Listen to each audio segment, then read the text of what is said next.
સાહેબ, મારે ફિઝિયોથેરાપી કરાવવાની છે, તો તમે કેટલી 1 કલાક કસરત કરાવશો? કોમનલી બધા દર્દીઓ દ્વારા આ જ સવાલ પૂછવામાં આવે છે. તો ભાઈ, તું જરીક સાંભળ. કસરતનો ટાઈમ 1 કલાક થશે, અડધી કલાક થશે, એ માટે પહેલા આપણે દર્દીને ચેક કરવું પડતું હોય છે. દર્દીને કઈ પ્રકારની કસરત છે એ પ્રમાણે સારવારનો ટાઈમ નક્કી થતો હોય છે.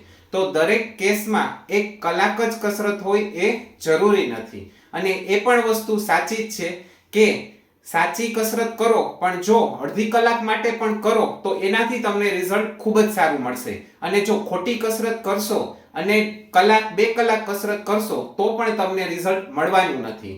દાખલા તરીકે અમારી પાસે ઘણીવાર નાના બાળકોના કેસ આવતા હોય છે કે જે ડોક ત્રાંસી રાખતા હોય છે, પગ ત્રાંસી રાખતા હોય છે.